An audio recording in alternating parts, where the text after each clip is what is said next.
in real time recently, right? Canada's proved that, Australia's proved that, America's proved that. So you're never safe from your government. So democracy as a whole is no safer to exist under than a kingdom, like the Kingdom of Saudi Arabia, or a dictatorship. You're no safer under a democracy. So we can remove that element, the whole idea that they're not democratic, because democracy doesn't provide anything or help anything in terms of safety from the government. But what a democracy does do is cause so much fraction and so much disintegration amongst the society that now you have to not only fear your government, you have to fear the normal people on the street. It's crazy. I read yesterday in LA, they're telling people no longer to wear jewelry. They're advertising on the news, don't wear jewelry. Wow. It's incredible. And this is the richest country in the world, right? And you go to these poor countries, but because people, like we just discussed, because people are religious, because people have a higher purpose, because they see beyond the material goods of only this world, it's a very safe place to be. I've been to these places and I feel completely, perfectly safe. Yes, of course I could get my hand chopped off if I'm an idiot, but why? but I would rather exist in a society where I know the lines and I know the boundaries and I know how I get myself in trouble and not do it than exist in New York City where I can be obeying the law and just be in the wrong place at the wrong time and get a drive-by.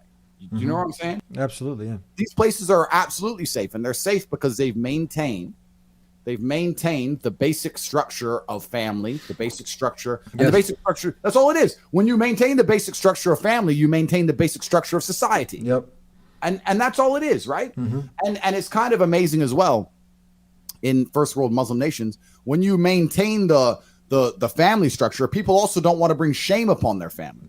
So the family do a lot of policing. They don't want to have a member of their family that's out there committing crime, right?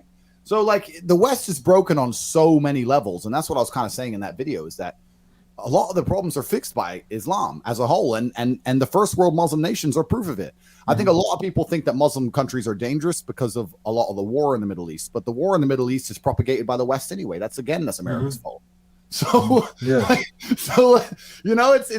it's crazy, really. How did you feel? Would you feel welcomed? Obviously, you've been there for a long time, Dubai. How did you feel now with the community, people welcoming, the hospitality, etc.? It's amazing. Like Dubai is the least racist place on the planet. I think 90% of the people there are from other places. You can be black, white, Filipinos are there, Vietnamese are there. Everyone's there from everywhere. Americans, everyone's there. It's amazing that you have a city which is statistically so safe with all these different people from all these different places, right? And they've done that by just maintaining some kind of social cohesion. You can't have degeneracy all around you 24/7 without degenerating as a person, right? And that's what's happened in the Western world. To a degree, Christianity used to keep the Western world in check, but the Christianity's become so weak, it doesn't mean anything anymore. And we're living in a situation now where if you want to go somewhere where you know that you can exist in a wholesome environment, I mean that when you go outside, you're going to see families, man, woman, some children. It's going to be fairly wholesome. You're not going to see any kind of degeneracy. You're not going to see anything strange, anything weird. You're not going to see like any of the crazy crap you would see walking down a street in LA. You're just not going to see it. And Dubai tries very, very hard to prevent degeneracy while also allowing people from all around the world to come live in safety and work hard and make a good life for themselves. And they've done it all under the guise of Islam. I have so much respect for that.